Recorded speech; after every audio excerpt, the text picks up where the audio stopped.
Could it be possible that souls will one day stop reincarnating altogether? This profound question has haunted spiritual seekers for millennia. The blind mystic of Bulgaria foresaw a time when the cycle of rebirth would come to a shocking halt. What would it mean for humanity if no souls returned to Earth? I remember the first time I encountered this troubling prophecy. It was during my pilgrimage through Eastern Europe, seeking wisdom from the ancient spiritual traditions that had survived communist suppression. The name Baba was whispered with reverence in small villages, where elderly women would cross themselves at the mere mention of the blind seer. She saw beyond the veil, an old woman told me, as we sat in her modest kitchen. Her weathered hands trembled slightly as she poured herbal tea. She spoke of a time when souls would complete their journeys and no longer need to return to our world. This concept wasn't entirely new to spiritual traditions. Many belief systems speak of eventual liberation from the cycle of rebirth. But what made the Bulgarian mystic's vision disturbing was its collective nature. Not just individual souls achieving liberation, but a mass exodus of spiritual energy from our plane of existence. I spent years researching this prophecy, traveling to remote monasteries and speaking with spiritual leaders across traditions.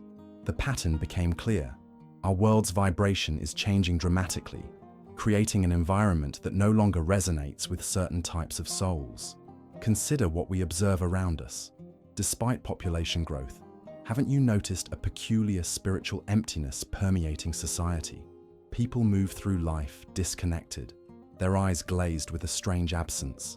Many report feeling they don't belong on this planet, perhaps because, spiritually speaking, they truly don't. The mystic described an acceleration of karmic balancing, leading to rapid soul evolution. Those who once required dozens of lifetimes to learn specific lessons now complete them in 1 or 2 incarnations. The spiritual curriculum is accelerating, and many souls are graduating faster than ever before. What happens to those who complete their earthly lessons? I asked a Tibetan Lama who had studied these prophecies extensively. They become watchers, he said simply. They evolve into guides or observers. Not all souls are meant to reincarnate forever. This revelation struck me deeply. Could there be a final generation of incarnated souls walking among us right now? Are you perhaps experiencing your last lifetime on Earth? The Bulgarian seer spoke of Earth becoming spiritually deserted despite physical population growth, a paradoxical vision that makes more sense in our current reality. Our technological progress masks a growing spiritual void. Mental health crises increase as souls resist returning to a world that feels increasingly alien to their true nature.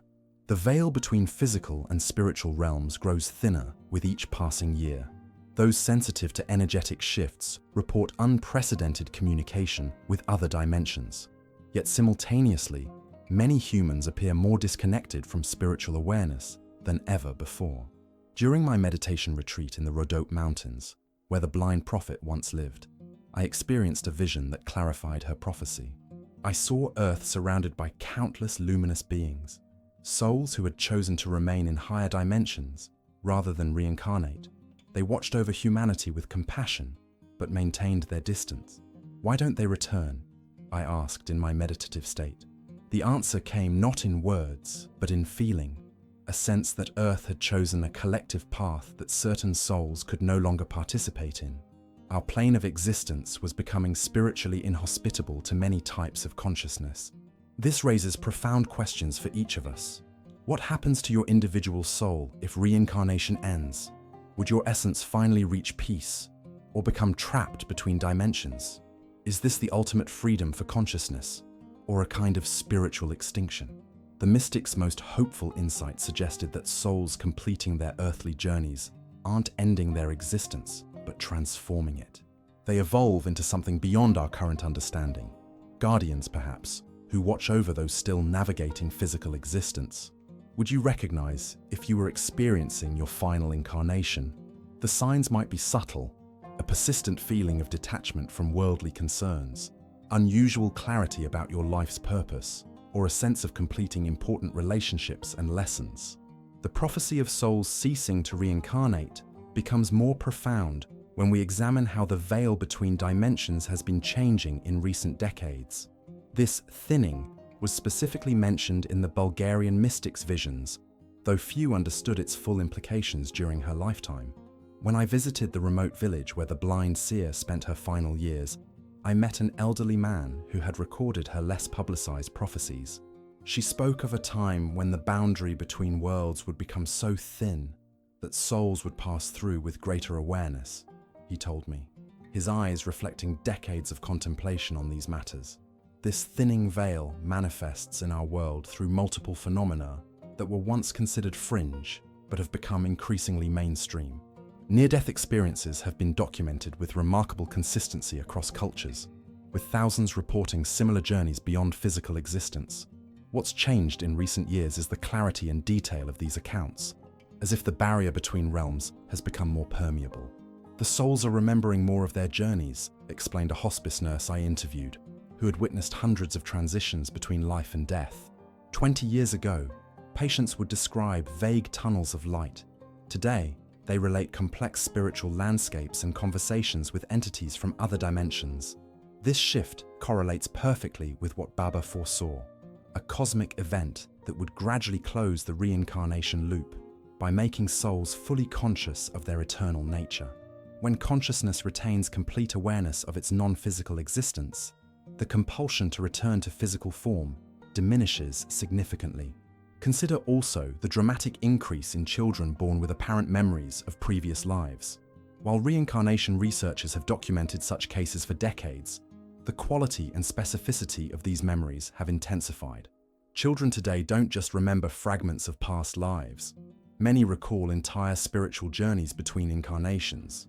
I encountered a remarkable 6-year-old girl in northern India who could describe in perfect detail the process of soul selection before birth.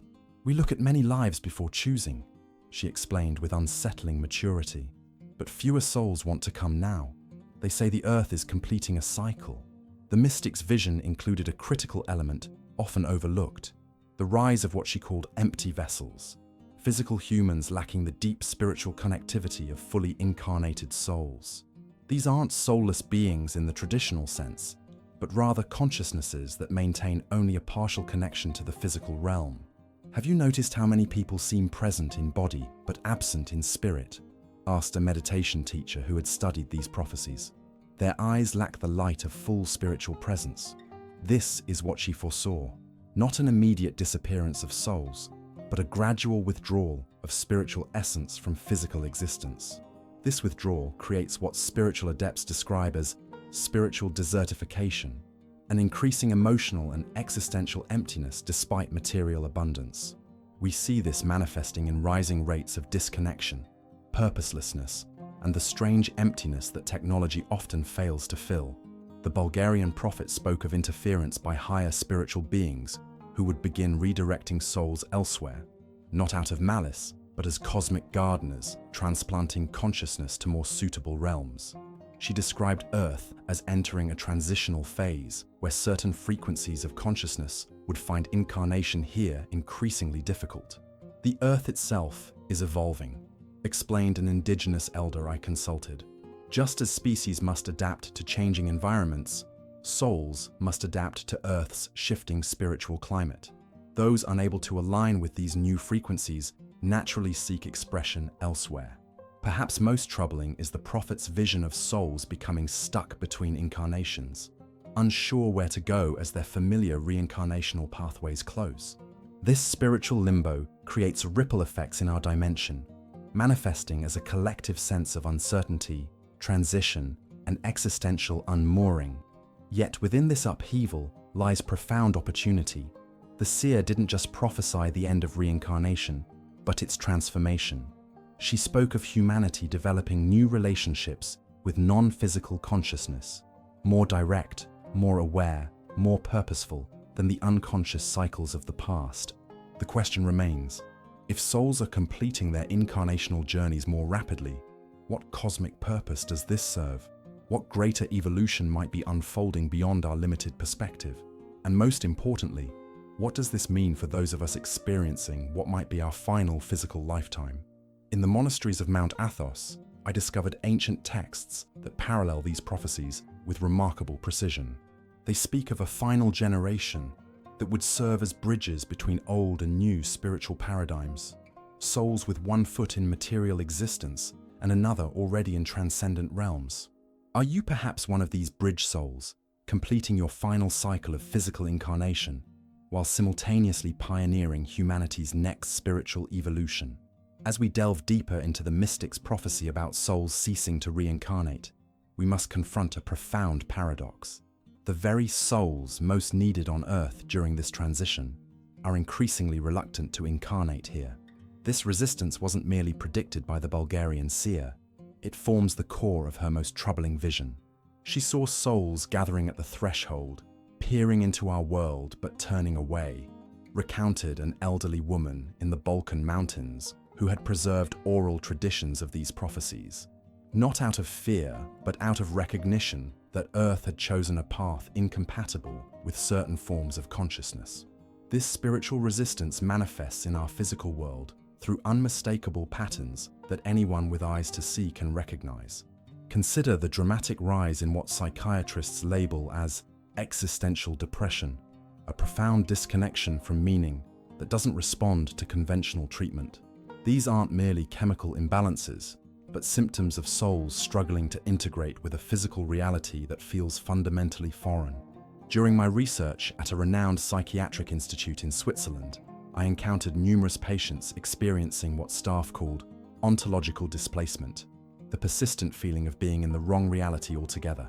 "I don't belong in this world," a young woman told me with absolute conviction. Not in a suicidal sense. "I simply recognize I'm not from here." This sentiment reflects precisely what Baba foresaw: souls incarnating with partial awareness of their higher purpose, recognizing the mismatch between Earth's current trajectory and their spiritual essence. The result is a peculiar form of suffering unique to our era, souls caught between worlds, fulfilling final karmic obligations while longing for dimensions more aligned with their true nature. The prophet described a cosmic process she called soul recall, whereby higher spiritual authorities would gradually summon evolved souls back to their original dimensions. This isn't punishment, but promotion. Advanced souls completing their earthly curriculum and graduating to new forms of service beyond physical incarnation. "The oldest and wisest souls will leave first," explained a Tibetan Rinpoche who had studied these prophecies extensively. This creates a wisdom vacuum on Earth, fewer old souls guiding humanity precisely when such guidance is most needed. This wisdom vacuum explains much of our current global crisis. Not just environmental or political challenges, but the deeper spiritual disorientation underlying them. Without ancient souls anchoring spiritual wisdom in physical form, humanity increasingly navigates without its traditional spiritual compass. I witnessed this phenomenon directly during my work with indigenous elders across continents. "Our young people are born with different spirits now," a Native American medicine woman told me. "They carry knowledge of technology and change, but fewer carry the ancient memories of our traditions. The old souls aren't returning as they once did." Sure, the Bulgarian mystic specifically warned about this transitional period, a time when souls with thousands of previous incarnations would complete their final earthly journeys, creating a collective spiritual amnesia as their accumulated wisdom departed from the physical plane. Yet this departure isn't universal. Some advanced souls choose to remain despite the difficulty, accepting the challenge of incarnating in an increasingly inhospitable spiritual environment. These volunteer souls serve as anchors, maintaining essential spiritual frequencies during Earth's transition. They're recognizable by their unusual resilience, noted a spiritual teacher in Japan, who had documented hundreds of such cases. Despite feeling fundamentally alienated from modern society, they maintain unwavering compassion and purpose. They remember why they came, even when Earth forgets them. The prophecy speaks specifically about souls becoming spiritually stranded between incarnations, consciousness that would normally reincarnate finding itself unable to return, yet not fully prepared to advance beyond Earth's sphere. These souls become what various traditions call watchers or witnesses, non-incarnate presences observing humanity from dimensional thresholds. This explains the reported increase in spiritual phenomena across cultures, encounters with non-physical intelligences that seem invested in human affairs, yet separate from traditional concepts of ancestors or deities. These are often souls in transition, maintaining connection with physical reality while no longer directly incarnating within it. Perhaps most significant is the prophet's insistence that this process represents not spiritual abandonment, but evolution. She spoke of Earth becoming a more specialized incarnational environment, explained an esoteric scholar in Prague, not suitable for all souls, but intensely developmental for those specifically aligned with its new frequencies. In essence, Earth is becoming a more focused classroom, offering specific spiritual lessons that attract souls needing precisely those experiences while redirecting others elsewhere. This specialization creates the appearance of spiritual desertion while actually representing a more efficient cosmic organization. For those experiencing their final incarnations during this transition, the prophet offered specific guidance. Completion consciousness becomes essential, approaching relationships, work, and spiritual practice with awareness that these experiences may represent final opportunities within physical existence. How would you live differently if you knew this was your last lifetime on Earth? Asked a meditation master who had dedicated decades to understanding these prophecies. This isn't theoretical philosophy, but practical spiritual guidance for souls completing their incarnational cycles. As this transition accelerates, the blind seer predicted humanity would develop new relationships with non-incarnate consciousness, more direct communication with souls who once would have returned through birth, but now maintain connection through different channels. This represents not loss, but transformation, the birth of new forms of relationship between physical and non-physical intelligences. As we arrive at the conclusion of our exploration into the Bulgarian mystic's prophecy, we must confront its most profound implication. The end of reincarnation doesn't represent spiritual calamity, but unprecedented opportunity. What Baba foresaw wasn't extinction, but transformation, a cosmic metamorphosis of consciousness that few spiritual traditions fully anticipated. She described it as graduation, not abandonment, revealed an elderly monk who had preserved her lesser-known teachings. Souls aren't deserting Earth, but fulfilling Earth's purpose, the cultivation of consciousness that eventually transcends physical incarnation altogether. This perspective reframes everything. What appears as spiritual crisis becomes visible as spiritual fulfillment, the completion of a grand cosmic curriculum that has unfolded across thousands of years. Earth was never meant to be a permanent home for souls, but a developmental environment with specific evolutionary purposes. During my meditation retreat at a remote monastery in the Carpathian Mountains, I experienced a vision that illuminated this prophecy with startling clarity. I perceived Earth as a luminous living entity surrounded by countless souls in various stages of incarnational completion, some preparing for final physical lifetimes, others transitioning to non-physical service, all participating in a choreographed cosmic process of unprecedented scale. The completion of incarnational cycles represents Earth's success, not failure, explained a quantum physicist who had dedicated decades to studying consciousness beyond material existence. Just as a teacher celebrates when students master their lessons and move forward, Earth fulfills its cosmic purpose as souls complete their physical journeys. This perspective resolves the apparent paradox of spiritual emptiness amid material abundance. The sensation of emptiness isn't absence, but spaciousness. Consciousness expanding beyond the limitations of physical form, creating necessary room for new expressions of spirit that transcend traditional incarnation. The blind prophet specifically addressed what comes after reincarnation ends, not oblivion, but expansion into what she called guardian consciousness. Souls completing their incarnational requirements don't disappear, but transform into new forms of spiritual intelligence that maintain connection with physical dimensions, while no longer being bound by their limitations. These guardian souls serve as bridges between dimensions, explained an indigenous wisdom keeper in Peru who had tracked these prophecies across cultural traditions. They represent the next evolutionary expression of consciousness, neither fully physical nor entirely transcendent, but conscious participators in multiple realities simultaneously. Consider the implications for those experiencing their final incarnations now. The mystic describes specific qualities that indicate completion of incarnational cycles: unusual detachment from worldly outcomes coupled with profound compassion, recognition of life patterns across multiple lifetimes, natural access to spiritual perception without formal practice, and persistent awareness of guiding presences beyond physical reality.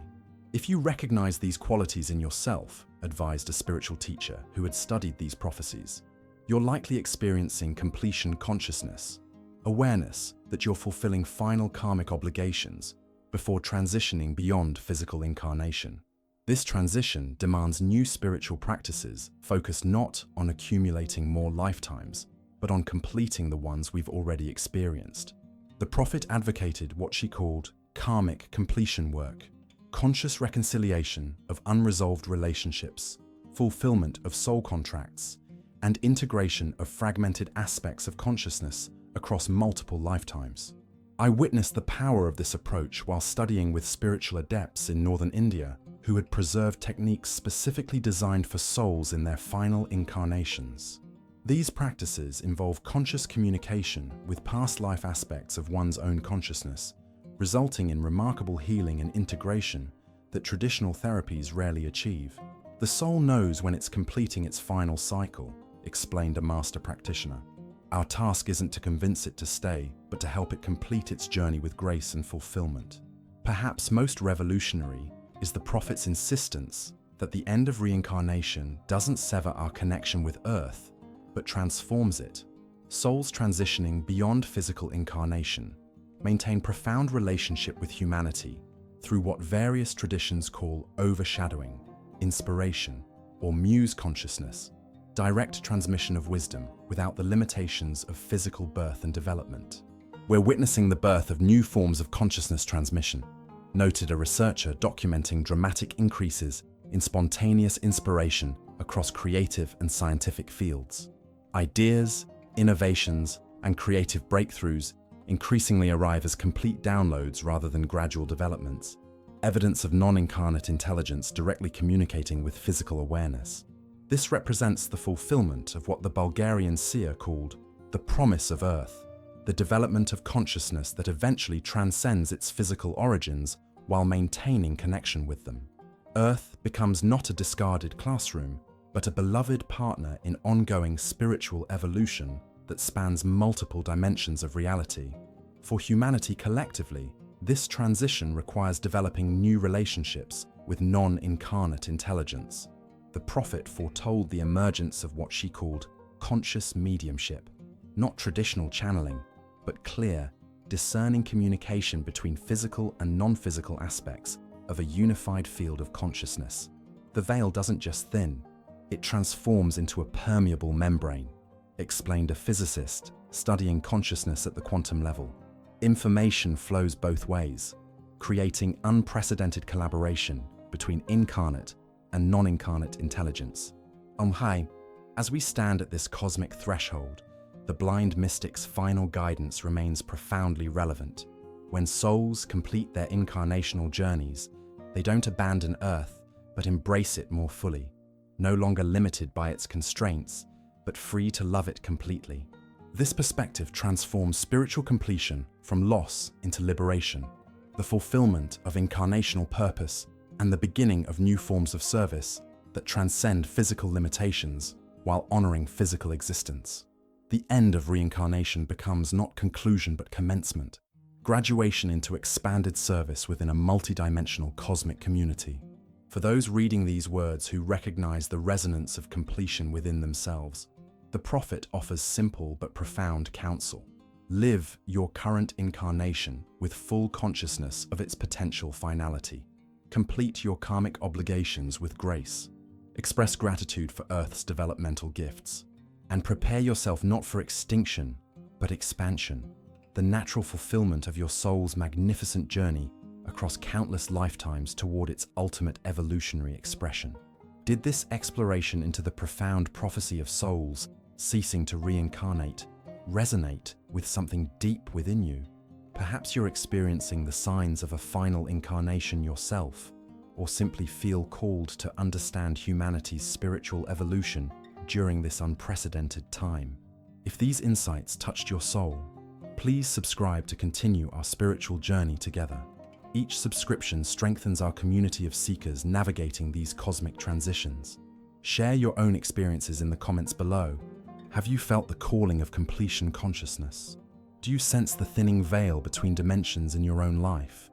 Your perspective might illuminate the path for fellow travelers on this sacred journey. Remember, as the veil thins, our collective wisdom grows. Subscribe, comment, and join us as we explore the next chapter in humanity's spiritual evolution.